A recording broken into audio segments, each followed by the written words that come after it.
সেদিন প্রচণ্ড ঠান্ডা পড়েছিল। বাইরে ছিল হাট কাঁপানো ঠান্ডা আর প্রবল বাতাস। আমার ঘরের জানালা ঠিকমতো বন্ধ হচ্ছিল না, তাই আমার ভাগ্নে এসে বলল, মামি, আমি আজ আপনার ঘরে থাকতে চাই। তার কথা শুনে আমি তাকে আমার বিছানার এক পাশে জায়গা করে দিলাম। রাত গভীর হতে তাপমাত্রা আরও কমতে শুরু করল। হঠাৎ সে বলল, মামি, ঠান্ডায় আর টিকতে পারছি না, আমি আপনার পাশে শোব।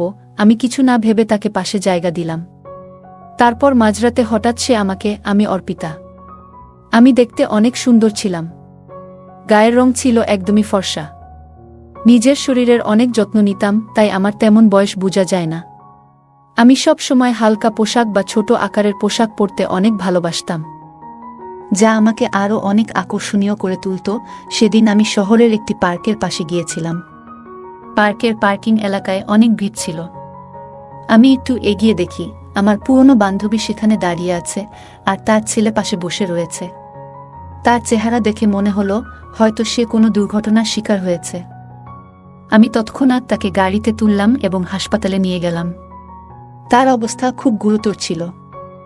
হাসপাতালে পৌঁছে তাকে ভর্তি করালাম। ফর্ম পূরণ করার পর যখন আমি তার ছেলের পাশে বসলাম, তখন সে আমার দিকে তাকিয়ে মৃদু হেসে বলল, আপনি আমাদের জন্য যেন একজন দেবদূত হয়ে এসেছেন। ধন্যবাদ। ছেলেটির বয়স 15 হবে। সে হয়তো তখনও আমাকে চিনতে পারেনি। আমি তাকে বললাম, আমি তোমার মায়ের পুরনো বন্ধু। আমার এই কথা শুনে সে একটু স্বস্তি পেল। এরপর আমি তাদের পাশে থেকে যতটা সম্ভব সাহায্য করার চেষ্টা করলাম। সেদিনের সেই মুহূর্ত আমার জীবনে খুবই স্মরণীয় হয়ে থাকবে। এটা আমাকে আরও একবার মনে করিয়ে দিয়েছে জীবন কতটা অনিশ্চিত, আর সাহায্যের হাত বাড়িয়ে দেওয়া কতটা জরুরি। আমার নাম ঈশান। আমি সেদিন তোমার সঙ্গেই দেখা করতে যাচ্ছিলাম, কিন্তু পথে একটি মর্মান্তিক ঘটনা ঘটে গেল। আমার বান্ধবীর ছেলে বলল, হাসপাতালে পৌঁছে যখন তোমার মায়ের খবর জানতে চাইলাম, তখন তুমি ভয় আর অশ্রুতে ভেঙে পড়েছিলে। আমাকে জড়িয়ে ধরে তুমি কাঁপা গলায় বলেছিলে, মামি, মা তো ঠিক হয়ে যাবেন, তাই না? ডাক্তাররা তোমাকে ভেতরে নিয়ে গেল কেন? মায়ের কিছু হবে না তো? তার এই প্রশ্নগুলো যেন আমার হৃদয়কে বিদ্ধ করছিল। আমি তার মাথায় হাত রেখে বললাম, চিন্তা করো না, আমরা সবাই তোমার মায়ের পাশে আছি, কিছুই হবে না। আমার কথা শুনে সে একটু শান্ত হল। কিছুক্ষণ পর ডাক্তার বাইরে এলেন এবং আমাকে একান্তে তার কেবিনে ডেকে নিলেন। আমি আশঙ্কার সাথে তার কথা শুনছিলাম। ডাক্তার জানালেন তার মায়ের মাথায় আঘাত লেগেছে, আর সেই আঘাতের কারণে তিনি কোমায় চলে গেছেন। তার কথা শুনে আমি স্তব্ধ হয়ে গিয়েছিলাম। ডাক্তার আমাকে জানালেন যে আমার বন্ধু বৈশালীকে পুরোপুরি সুস্থ হতে সময় লাগবে, কয়েকদিন, কয়েক মাস বা এমনকি কয়েক বছরও।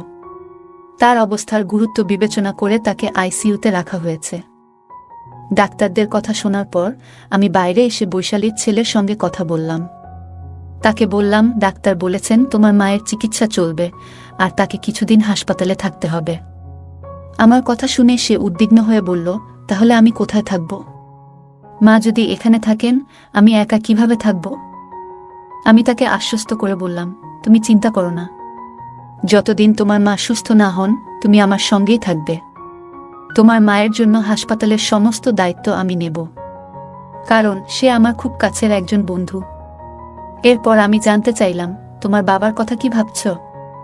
তিনি কোথায় আছেন? সে মাথা নিচু করে বলল, মায়ের সঙ্গে বাবার ঝগড়া হয়েছিল, তারপরে মা রাগ করে আমাকে নিয়ে এখানে চলে এসেছিলেন। আমি বাবার কাছে ফিরে যেতে পারবো না, কারণ তার কাজ বাইরে, আর তিনি এখন কোনো গ্রামে আছেন তাও জানি না। এমনকি আমি নিজেও তার সঙ্গে দূরত্ব বজায় রেখেছি। হয়তো তিনি আমার উপর রাগ করেছেন। আমি তাকে বললাম, তুমি এসব নিয়ে চিন্তা করো না, যতদিন তোমার মা সুস্থ না হন তুমি আমার সঙ্গেই থাকবে। আমরা একসঙ্গে সবকিছু সামলাবো। তারপর আমরা দুজনেই হাসপাতালের পরিবেশে থাকতে পারছিলাম না, তাই আমি একজন নার্সের সঙ্গে কথা বললাম এবং তার সাহায্য চাইলাম যাতে বৈশালীর চিকিৎসার প্রক্রিয়া সঠিকভাবে এগিয়ে যায়। বৈশালীর চিকিৎসার দায়িত্ব নেওয়ার পর বুঝতে পারলাম হাসপাতালে দীর্ঘ সময় থাকা আমার পক্ষে সম্ভব নয়, কারণ আমার কাজের দায়িত্বও ছিল। তাই আমি তার ছেলে ঈশানকে আমার বাড়িতে নিয়ে এলাম। বাড়ি আসার পথে তার জন্য কিছু প্রয়োজনীয় পোশাক কিনে দিলাম, কারণ তার কাছে তেমন কিছুই ছিল না। সেদিন ঈশান খুবই মনমরা ছিল। রাতে আমি অনেকবার তার রুমের সামনে গিয়ে দেখেছি সে কেমন আছে। জানতাম সময়ের সঙ্গে সঙ্গে সে স্বাভাবিক হয়ে উঠবে। পরের কয়েকদিন আমি তাকে হাসপাতালে নিয়ে গিয়ে তার মায়ের সঙ্গে দেখা করিয়েছিলাম। এছাড়া বৈশালীর দেখভালের জন্য আমি হাসপাতালে নার্সদের সঙ্গে কথা বললাম এবং তাদের সাহায্যের জন্য অর্থ প্রদান করলাম। কারণ প্রতিদিন সেখানে যাওয়া আমার পক্ষে সম্ভব ছিল না। ধীরে ধীরে ঈশান আমার বাড়ির পরিবেশে মানিয়ে নিতে শুরু করল। তবে বাড়িতে দীর্ঘ সময় কাটাতে গিয়ে সে একটু একঘেয়েমিতে পড়ে যাচ্ছিল। আমি তাকে বললাম, ঈশান, পরের বছর তোমার কলেজ শুরু হবে। তোমার শরীরও ভালো আছে। তুমি যদি চাও তাহলে জিমে ভর্তি হতে পার। আমার পরিচিত একটি ভালো জিম আছে, সেখানে তোমার ভর্তি করিয়ে দিতে পারি। এছাড়া তুমি ডান্স ক্লাস বা মিউজিক ক্লাসেও যোগ দিতে পারো। এতে তোমার সময় ভালো কাটবে এবং একঘেয়েমি দূর হবে। প্রথমে সে দ্বিধা করলেও আমার উৎসাহে সে জিম এবং ক্লাসে যোগ দিল। ধীরে ধীরে সেখানে তার নতুন বন্ধুরা তৈরি হলো এবং তার মন ভালো হতে লাগল। ঈশান এখন নিজের জন্য আরও যত্ন নেওয়া শুরু করল। জীবন নিয়ে তার দৃষ্টিভঙ্গি ধীরে ধীরে বদলে যাচ্ছিল। আমার মনে হলো সে কেবল তার শৈশবের কঠিন সময়গুলো কাটিয়ে উঠছিল এবং তার সামনে একটি নতুন ভবিষ্যৎ অপেক্ষা করছিল। ঈশান ধীরে ধীরে আমার জীবনে একটি গুরুত্বপূর্ণ অংশ হয়ে উঠছিল। সে শুধু আমার কথা শুনে তা নয়, আমার প্রতিটি কাজেও সাহায্য করত। আমি দেখলাম জিমে যাওয়ার জন্য তার শরীরের সঠিক যত্ন নেওয়া খুবই জরুরি। তাই আমি প্রতিদিন তার জন্য পুষ্টিকর খাবারের ব্যবস্থা করতাম। এক রাতে আমি ঈশানের ঘরে দুধ নিয়ে যাচ্ছিলাম। হঠাৎ দরজার সামনে আমার পা পিছলে গেল এবং আমি মেঝেতে পড়ে গেলাম। ঈশান দ্রুত ছুটে এলো। সে আমাকে সাহায্য করে দাঁড় করালো এবং নিজের ঘরে নিয়ে গিয়ে আমাকে বিছানায় শুইয়ে দিল। তার এই সাহসিকতা এবং যত্নশীলতা দেখে আমি অবাক হয়ে গিয়েছিলাম। সে আমার হাত থেকে পড়ে যাওয়া দুধ পরিষ্কার করল এবং তারপর খুব যত্ন সহকারে আমার পায়ে মালিশ করতে শুরু করল। আমি তার দিকে তাকিয়েছিলাম। একটা 15 বছরের ছেলের মধ্যে এতটা পরিপক্কতা আমি কখনো ভাবিনি। আমার বয়স তখন 32। জীবনে এমন একজন মানুষ আগে কখনো দেখিনি যে এতটা যত্নশীল আর দায়িত্বশীল। ঈশান তার বয়সের তুলনায় অনেক বেশি পরিণত ছিল। তার কাজ করার ধরন, তার দায়িত্ববোধ সবকিছুতেই একটা বিশেষত্ব ছিল। পায়ে মালিশ করার সময় আমি মৃদু হেসে বললাম, ঈশান, আমি তো তোকে সবসময় ছোট মনে করতাম, কিন্তু আজ তুই প্রমাণ করলি যে তুই কতটা দায়িত্ববান। তোর এই পরিণত আচরণ আমাকে সত্যিই অবাক করেছে। সেদিন আমি প্রথম বুঝলাম, মানুষের বয়স নয়, তার মন এবং কাজ করার দক্ষতাই তাকে আলাদা করে তোলে। ঈশানের এই যত্নশীলতা আমার জীবনে নতুন এক সম্পর্কের ভিত্তি তৈরি করল, যা শুধুই বিশ্বাস এবং পারস্পরিক সম্মানের উপর দাঁড়িয়েছিল। ঈশান ধীরে ধীরে তার জীবনকে নতুন পথে নিয়ে যাচ্ছিল। তার জিমে যাওয়া এবং নিয়মিত পুষ্টিকর খাবার গ্রহণের ফলে সে শরীরে শক্তি এবং মনে আত্মবিশ্বাস অর্জন করছিল। একদিন মজা করে আমি তাকে বললাম, ঈশান, এত শক্তি তোর কোথা থেকে আসে? তুই কি খাস যে এত তাড়াতাড়ি এত শক্তিশালী হয়ে গেছিস? সে হেসে বলল, মামি, আমি এখন আর ছোট নেই, আমি বড় হয়ে গেছি। তুমি আমাকে এবং আমার মাকে যেভাবে সাহায্য করেছেন তার জন্য আমি তোমার কাছে চিরকৃতজ্ঞ। আমি এখন তোমার জন্য কিছু করতে চাই। তার এই কথাগুলো আমাকে স্পর্শ করল। ঈশান তার কৃতজ্ঞতা প্রকাশ করার পাশাপাশি আমাকে সম্মানও জানাচ্ছিল। এরপর সে আমাকে বলল, মামি, যদি তোমার কোনো আপত্তি না থাকে, আমি রাতে তোমার ঘরে থাকতে পারি? যদি তোমার কোনো সাহায্যের প্রয়োজন হয়, আমি পাশে থাকব। ঈশান সত্যিই খুব যত্নশীল এবং সাহায্যপ্রবণ ছেলে। আমি তার প্রস্তাবে সম্মতি দিলাম। বাড়িতে আমি একাই থাকতাম, তাই আরামের জন্য হালকা পোশাক পরার অভ্যাস ছিল। ঈশান বাড়িতে থাকার সময়ও আমি আমার স্বাভাবিক অভ্যাসে কোনো পরিবর্তন আনিনি। রাতে ঈশান মৃদু স্বরে বলল, মামি, আমাদের জিম ক্লাসে অনেক মেয়ে আসে যারা স্টাইলিশ পোশাক পরে, কিন্তু আমি কখনো তাদের নিয়ে তেমন কিছু ভাবিনি, কারণ তারা তোমার থেকে তুলনামূলকভাবে কম সুন্দর মনে হয়। তুমি সত্যিই খুব সুন্দর। তোমার পরা পোশাক সব সময় তোমার ব্যক্তিত্বকে আরও আকর্ষণীয় করে তোলে। তার এই সোজাসাপটা এবং প্রশংসাসূচক কথা শুনে আমি মৃদু হেসে বললাম, তোর কথা শুনে ভালো লাগলো ঈশান। সেদিন আমি বুঝলাম, ঈশান শুধু শারীরিকভাবে নয়, মানসিকভাবেও অনেক পরিণত হয়েছে। তার এই প্রশংসা এবং কৃতজ্ঞতার অনুভূতি আমাদের সম্পর্ককে আরও গভীর ও বিশ্বাসভিত্তিক করে তুলল। একদিন সন্ধ্যায় ঈশান আমার কাছে এসে বলল, মামি, তুমি আমার জন্য যা করেছ তার জন্য আমি সত্যিই কৃতজ্ঞ। আমি মৃদু হেসে তার মাথায় হাত বুলিয়ে বললাম, তুই এত প্রশংসা করিস না, এখন ঘুমিয়ে পড়। সকালে তোকে ক্লাসে যেতে হবে আর আমাকে অফিসে। ঈশান মিষ্টি হেসে আমাকে জড়িয়ে ধরে বলল, ধন্যবাদ মামি। তার এই আলিঙ্গনে ছিল গভীর কৃতজ্ঞতা। আমি তার এই অনুভূতিতে মুগ্ধ হলাম, কিন্তু আমার মনে হলো এটা শুধুই তার ভালোবাসা আর যত্নের বহিঃপ্রকাশ। পরের দিন সকালে আমি অফিস যাওয়ার আগে ঈশানকে তার ক্লাসে নামিয়ে দিলাম। সে সকালবেলায় ক্লাসে যেত আর বিকেলে জিমে। দিনগুলো এইভাবেই চলছিল। কিন্তু কয়েকদিনের মধ্যে আমি লক্ষ্য করলাম ঈশানের আচরণ কিছুটা বদলে গেছে। বিকেলে যখন আমি তাকে জিম থেকে আনতে যেতাম, তখন সে তার বন্ধুদের সঙ্গে কথা বলতো, কিন্তু আমাকে দেখার সময় তার চোখে একটু অস্বস্তি লক্ষ্য করতাম। বাড়িতে ফিরেও তাকে কিছুটা উদাসীন ও বিরক্ত মনে হতো। একদিন আমি তাকে জিজ্ঞাসা করলাম, ঈশান, তুই এত চুপচাপ আর বিরক্ত কেন?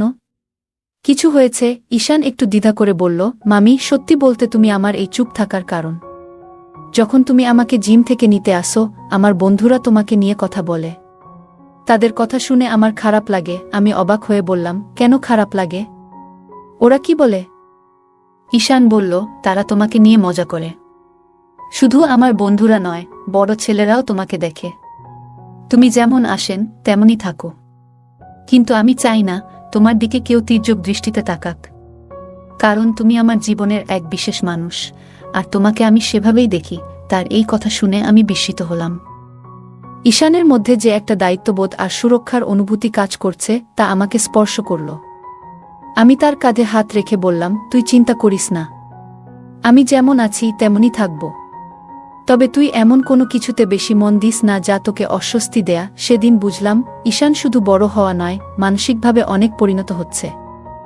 তার এই যত্নশীলতা আমাকে তার প্রতি আরও মমত্ববোধে পূর্ণ করল। সেদিন সন্ধ্যায় ঈশান আমার কাছে এসে তার চিন্তাগুলো শেয়ার করছিল। তার মুখে একটা গভীর চিন্তার ছাপ ছিল। আমি তাকে জিজ্ঞাসা করলাম, তুই এত চিন্তিত কেন? ঈশান একটু ইতস্তত করে বলল, মামি, আমি আসলে বলতে চেয়েছিলাম যে তুমি শুধু আমার আপন। তার এই কথায় আমি একটু হেসে বললাম, এটা তো জানি, কিন্তু তুই এত সিরিয়াস হচ্ছিস কেন? ঈশান লজ্জায় একটু মাথা নিচু করে বলল, আমি আসলে তোমাকে খুব ভালোবাসি, কিন্তু মামি হিসেবে। তুমি আমাকে আর মাকে এত সাহায্য করেছ, সেটা আমি কখনো ভুলতে পারবো না। সেদিন রাতে সে আবার আমার ঘরে এসে ঘুমানোর বায়না করল। কিন্তু আগের দিন রাতে তার ঘুমানোর সময়কার অস্থিরতা দেখে আমি তাকে তার নিজের ঘরে ঘুমানোর কথা বললাম, তুই নিজের ঘরে ভালো করে ঘুমা, আমি তো পাশের ঘরেই আছি। পরের দিন অফিস থেকে ফিরে আমি ঈশানকে জিম থেকে আনতে গেলাম। আগের দিনের তার কথাগুলো মনে পড়ে গেল। একটু মজা করার জন্য আমি সেদিন একটু ভিন্ন পোশাক পরে গেলাম, যা আগের দিনের পোশাকের চেয়েও একটু ছোট হবে। যখন জিমের বাইরে দাঁড়িয়ে স্কুটির হর্ন বাজাচ্ছিলাম, ঈশান জানালা দিয়ে আমাকে দেখছিল।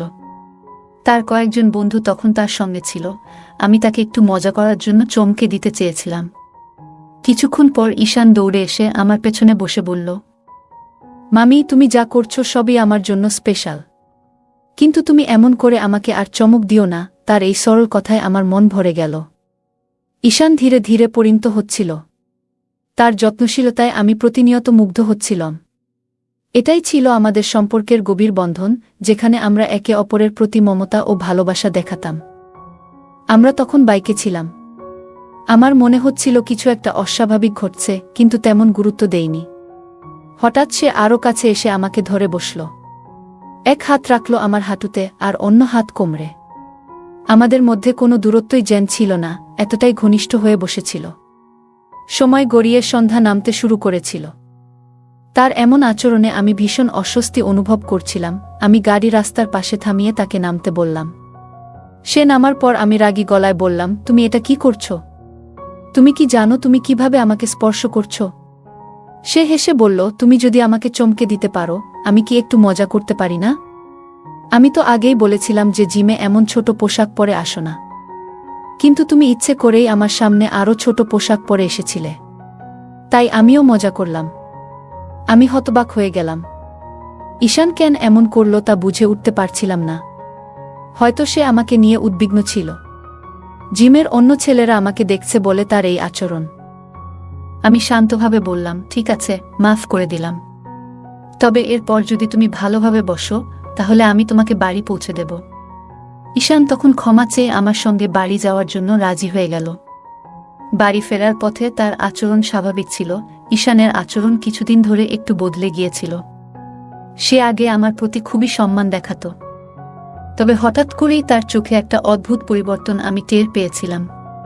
মাঝে মাঝে আমি যখন আমার ঘরে কাজ করছিলাম বা তৈরি হচ্ছিলাম, তখন ঈশান কোনো কারণ ছাড়াই ঘরের আশেপাশে ঘুরে বেড়াত। একদিন রাতে আমি যখন নিজের রুমে তৈরি হচ্ছিলাম, তখন হঠাৎ দরজার দিকে চোখ পড়ল। দেখি ঈশান দরজার পাশ থেকে আমাকে দেখছে। আমি সঙ্গে সঙ্গে জিজ্ঞাসা করলাম, তুমি কি করছো এখানে? তুমি কি আমাকে লুকিয়ে দেখছ? সে হেসে বলল, না না, এমন কিছু নয়। মাঝে মাঝে তোমাকে দেখি, এটাতে দোষ কোথায়? এরপর সে বলল, আমি ছোটবেলায় দেখতাম বাবা যখন মায়ের কাছে আসতেন, তখন তাকে ভালোবাসার স্পর্শ দিয়ে চমকে দিতেন। বাবা মায়ের চুলে হাত বুলিয়ে আদর করতেন, এবং সেটা তাদের ভালোবাসার প্রকাশ ছিল। এইসব বলতে বলতে ঈশান আচমকা আমার কাছে এগিয়ে এলো এবং আমার হাত ধরে বলল, তোমার চুল খুব সুন্দর। বাবা মায়ের মতো সম্পর্ক সবাই চায়, তাই না? তার চোখে যেন কিছু অদ্ভুত ভাব ফুটে উঠছিল। আমি চুপচাপ দাঁড়িয়েছিলাম এবং তাকে বললাম, তোমার মাথায় ঠিক কি চলছে? এসব কথা এখনই বন্ধ করো। আমি একটু কড়া সুরে বলার পর ঈশান লজ্জিত মুখে সরে গেল এবং বলল, মাফ করো, আমি হয়তো ভুল করেছি। ঈশান আমার হাত ধরে বলল, মামি, তুমি জানো মা বাবার ভালোবাসা দেখে বড় হয়েছি। এখন মা এতদিন অসুস্থ থাকায় আমি সেই মুহূর্তগুলো আর দেখতে পাই না। আমি তাকে বুঝিয়ে বললাম, তোমার মা ঠিক হয়ে যাবে, সবকিছু আবার আগের মতো হয়ে উঠবে, তুমি ধৈর্য রাখো। পরের দিন রাতে ঈশান এসে বলল, মামি, আজ রাতে খুব ঠান্ডা পড়ছে।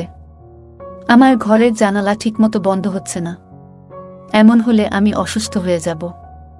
আজ রাতে তোমার রুমে থাকতে দাও না। আমি তাকে বললাম, তোমার ঘরের জানালাটা দেখে ঠিক করে দিই, কিন্তু সে আমাকে দেখতেও দিল না। সে জোর করে বলল, আমি তোমার রুমেই ঘুমাবো। ঠান্ডায় কাঁপতে কাঁপতে সে আমার পাশে এসে শুয়ে পড়ল। আমি কিছু বলার আগেই দেখলাম সে আমার কম্বলের ভেতরে ঢুকে গেছে। কম্বলের নিচে তার হাত আমার দিকে এগিয়ে এলো। সে ফিসফিসিয়ে বলল, মামি, তুমি জানো তুমি কত সুন্দর, কিন্তু তোমার জীবনে একটাই অভাব, সেটা হলো সঙ্গ। তুমি এমন একজন মেয়ে যার জীবন একা থাকা উচিত নয়। আমি শান্তভাবে তাকে বললাম, তুমি এখন শুয়ে থাকো, আমি সবকিছু ঠিক রাখব, তবে তোমার এই চিন্তাভাবনা বন্ধ করো। ঈশান হঠাৎ করে আমার দিকে এগিয়ে এসে বলল, তোমার সৌন্দর্য আমাকে মুগ্ধ করে। আমি আর দূরে থাকতে পারছি না। আজ থেকে তোমার যত্ন নেওয়ার দায়িত্ব আমার। তার আচরণে আমি অবাক হয়ে গেলাম। সে আমার কাছে এসে ফিসফিসিয়ে কিছু বলতে চাইল, কিন্তু তার চোখে একটা অদ্ভুত দৃষ্টি ছিল। আমি সতর্ক হয়ে গেলাম। হঠাৎ বুঝতে পারলাম সে কিছু করতে চাইছে যা অস্বাভাবিক। আমি দ্রুত চিৎকার করে উঠলাম, ঈশান, তুমি কি করছো? এখান থেকে সরে যাও। আমার আওয়াজে পাশের ঘরে থাকা কুলদীপ উঠে এলো। লাইট জ্বালিয়ে সে পরিস্থিতি বুঝতে পারল। কুলদীপ ছিল ঈশানের বাবা, যার সাথে আমার গোপন সম্পর্ক ছিল। সে আমার পাশের ঘরেই আমার জন্য অপেক্ষা করছিল। কুলদীপ এগিয়ে এসে ঈশানকে বলল, তুমি এভাবে আচরণ করছো কেন? এটা কি ঠিক? ঈশান একটু থেমে বলল, আমি জানি না কেন, কিন্তু আমি নিজের আচরণ নিয়ন্ত্রণ করতে পারছি না। আমি কুলদীপের দিকে তাকিয়ে বললাম, তোমার ছেলের এই আচরণ আমার জন্য খুব অস্বস্তিকর। তুমি তার সাথে কথা বলো এবং বোঝাও যে এই ধরনের আচরণ গ্রহণযোগ্য নয়।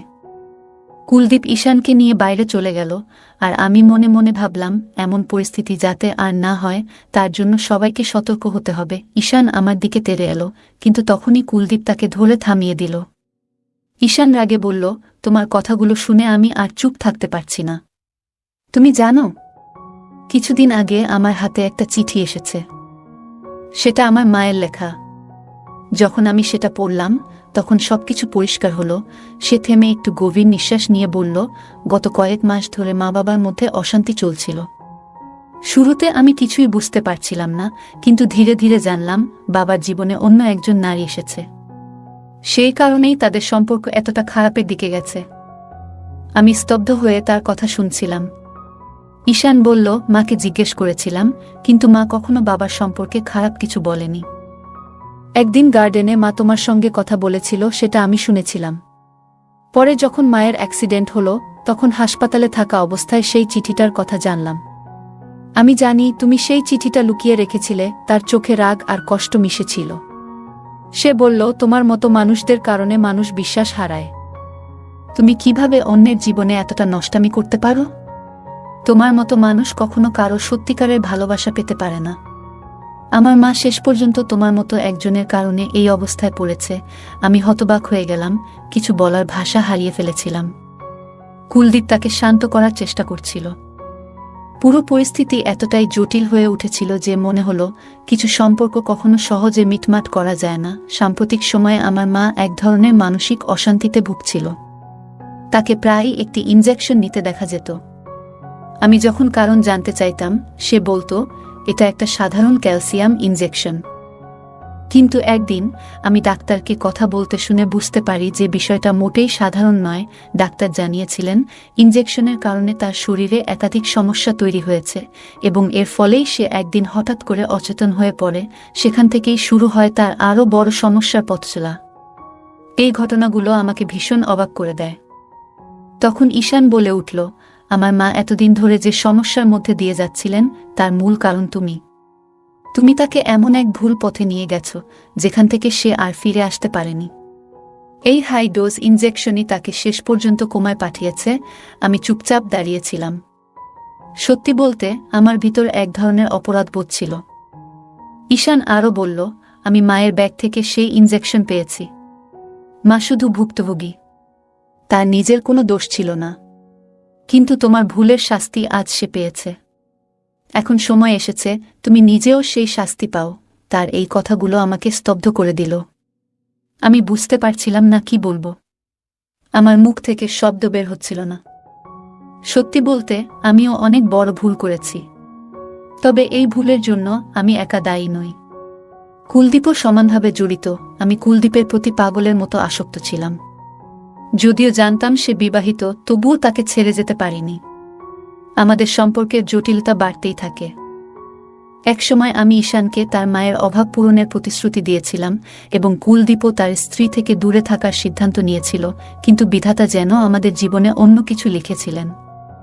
একদিন কুলদীপ আমার দেওয়া আংটিটা ফিরিয়ে দিয়ে বলল, আজ থেকে আমি আমার স্ত্রী এবং ছেলের কাছে ফিরে যাব। আমি তাদের অনেক কষ্ট দিয়েছি, এবার তাদের জন্য কিছু করব। আমাদের সম্পর্ক এখানেই শেষ। আমি কুলদীপের কথা শুনে বোবা হয়ে গিয়েছিলাম। আমাদের জীবনে ঘটে যাওয়া ঘটনাগুলো যেন একটি শিক্ষার মতো ছিল। কিছু সম্পর্ক কখনো মেরামত করা যায় না। কুলদীপ বলল, আমি আর আমার ছেলেকে কোনো দুঃখ দিতে চাই না। যদি আবার তাদের কষ্ট দিই তবে ঈশ্বর আমাকে ক্ষমা করবেন না।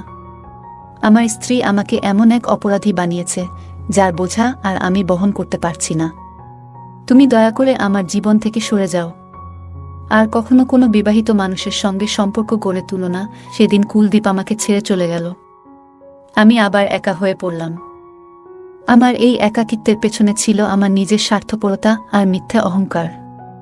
আমি এতটাই কুলদীপের প্রেমে অন্ধ হয়ে গিয়েছিলাম যে কখনো ভাবিনি তার স্ত্রী আর সন্তান আছে।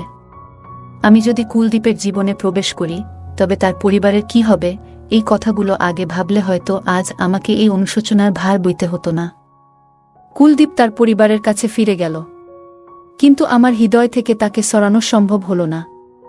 আমি নিজেও জানতাম না এই একতরফা প্রেম আমাকে কোথায় নিয়ে যাবে। মানুষ সবসময় অন্যের থেকে কিছু ছিনিয়ে নিতে চায়, কিন্তু এর ফলে সে কখনোই সুখী হয় না। হোক সেটা খাবারের টুকরো বা কারো ভালোবাসা। যতই হিংসা করো, ঈশ্বর ততই আমাদের আরও অসন্তুষ্ট রাখেন। আজকের এই গল্প থেকে আমরা শিখি যে সত্যিকারের অধিকার যার, সে তা একদিন ফিরে পায়। আর অন্য কারো সুখ কেড়ে নেওয়ার চেষ্টা করলে তার ফলাফল কখনোই ভালো হয় না। কুলদীপ তার প্রকৃত অধিকার ফিরে পেল, আর অর্পিতা একাকিত্বে ডুবে গেল। মানুষ অন্যের কাছ থেকে যা ইচ্ছা কেড়ে নিতে পারে, কিন্তু ভাগ্যকে কখনো বদলাতে পারে না। তাই আমাদের উচিত নিজের যা আছে তাতেই সন্তুষ্ট থাকা। অন্যের সুখ দেখে ঈর্ষা না করে নিজের জীবনে ইতিবাচক চিন্তা রাখা। বন্ধুরা, এই গল্পটি কেমন লাগলো? যদি ভালো লেগে থাকে তাহলে ভিডিওটি লাইক করুন এবং আমাদের চ্যানেলটি সাবস্ক্রাইব করুন। সাথেই থাকুন নতুন গল্পের জন্য। আর নোটিফিকেশন পেতে বেল আইকনটি চাপুন। ধন্যবাদ।